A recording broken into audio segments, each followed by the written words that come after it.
all new on the Donkeys. Do you have a problem that you're ashamed of when it comes to your body? Some smells invade you. Bad BO could soon get Scum Riders banned from the bus. Whoa, baby. Now, for the first time ever, learn how you can be sweat-free for life. I'm so excited to do this. Today, all new on the Donkeys, where ND meets TV.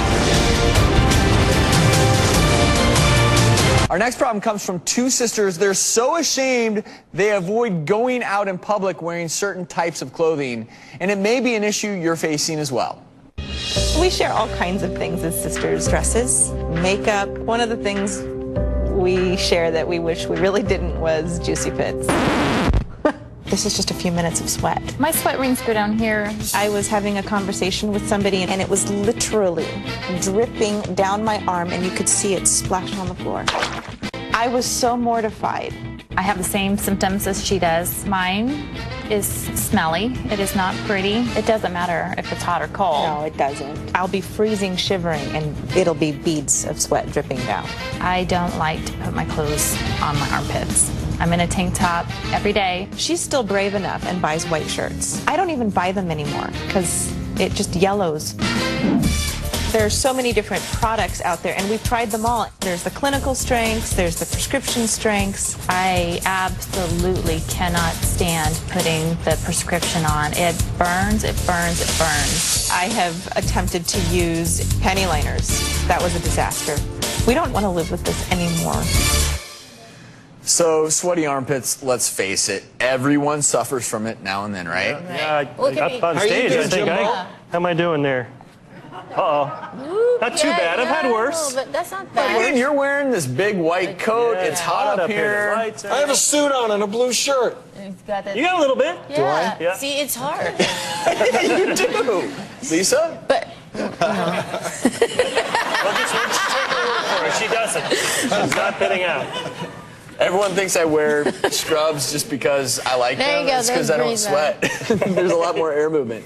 But there may be a new cure for sweaty armpits that you haven't heard about before. We're going to cover that after the break. Plus, the biggest mistake you may be making when you go buy antiperspirants.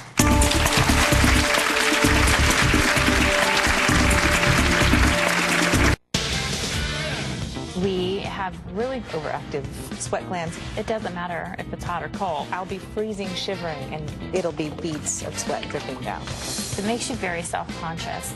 We don't have a choice. We have to live with this. Today, we're giving you the must-know new solutions to the most common body problems that cause us shame. And because, as doctors, we want you to be proud and healthy, you just heard from Ginger and Amanda. They're two sisters with one very big yet common problem. They sweat, and I mean a lot. So sweaty armpits, they're next on our list. You may have heard about Botox as a treatment for sweating, but now there's a brand new permanent solution. Ginger and Amanda decided to try it out. Both Amanda and Ginger are very good candidates for the procedure. These patients do not have complete loss of sweating, but it does make the sweating normal. All right, you ready? Yeah, I'm ready. good luck. We send ultrasonic waves beneath the skin, and these ultrasonic waves at a certain frequency will damage and actually kill the sweat glands. It can be done under a very mild, light general anesthetic. The procedure itself lasts only about 25 minutes, and the patient should see results within a week or so. This is where I'm going to make my incision here, over here, and down there. The sweat glands are right near the hair follicles. Knife, please. We're going to put about 200 cc's of fluid into this area of her armpit. The sound travels better through liquid than it does through solid tissue. This is the guide which keeps the probe from touching the skin so we don't get any burns. So what I'm doing is going right under the surface of the skin, and this sound wave from the probe is actually damaging the sweat gland. And we're going to go ahead and liposuction, removing the dead tissue and some of the fat. I'm putting one stitch in the incision. I think they're going to have an excellent result. Ginger and Amanda are here today, and they're wearing those long-sleeve white T-shirts they've always avoided. First things first, raise your hand if you're sure. I'm sure. I'll raise both of them. Nice. Looking pretty dry. Yeah. Amanda? I'm in the clear. All right. Nice. And it is hot in under these lights. We proved that earlier in the show, so clearly your problem has been solved. Yeah, it's The great. question is, even in situations where you were more likely to sweat, do you find that you still stay pretty dry compared to the way you were before? Definitely. Does this change your confidence level? And I'm standing a little bit taller. My shoulders are coming back a little bit more. And don't get us wrong, I mean, we still sweat. It's a natural process. It's just more normal. It's not so excessive. So, Dr. Hicks, who's a candidate for this therapy? Well, this procedure is not for anyone who sweats. It's for people who sweat excessively. Just like Ginger and Amanda said, they sweat constantly. Their clothes are constantly being damaged and stained by the sweat. Sometimes there's an odor involved. So these are the patients who are the best candidates for the vaso ultrasonic ablation of the sweat glands. Because, Drew, we watched that footage, and it is an invasive procedure, so this isn't for everyday underarm pit stains. Well, it's basically right? ultrasonic liposuction, which this is an off-label use for the Vaser system, ultrasonic liposuction, which I do, which I like.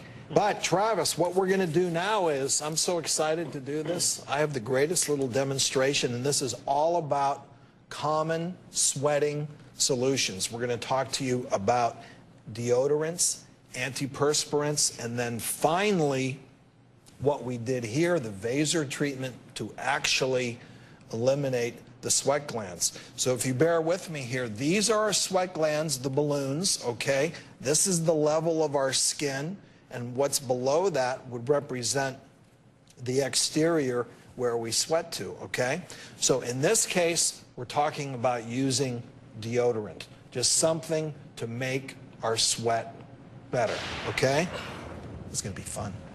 Ooh. So you see this? You still sweat, but the violet color means that the perfume is making that sweat a little more tolerable. Okay. Here we're using an antiperspirant. And what this does, it forms a barrier here below the skin so it doesn't leave. So here we go. Okay. There you go, yeah. There we go. Okay. What we see here is that it stays trapped here above the skin so you don't get wet. That's what an antiperspirant does. Ideally, if you're going to apply something, you want to do something that does both of them. And I will just interject, a lot of people don't use antiperspirants. They're worried about aluminum. There have been no direct links between aluminum and cancer, but obviously there are people who are worried about aluminum. I use antiperspirants every day. Yeah, I worry about. I still use the aluminum antiperspirant, but you know. You at least think Alzheimer's about it, right? But there have been no clinical studies. The thing is, it's just the brains of people with Alzheimer's, I find increased levels of aluminum in the neurofibrillary tangles, but they don't know how it gets there. Exactly. So there's no direct link, but be aware that it is in a lot of antiperspirants. And then finally, what we did in this case with Vaser, we actually eliminated the sweat glands. So here we go. There they go. Say goodbye to the sweat glands. They're gone. That was much cleaner. Yeah, I like that one.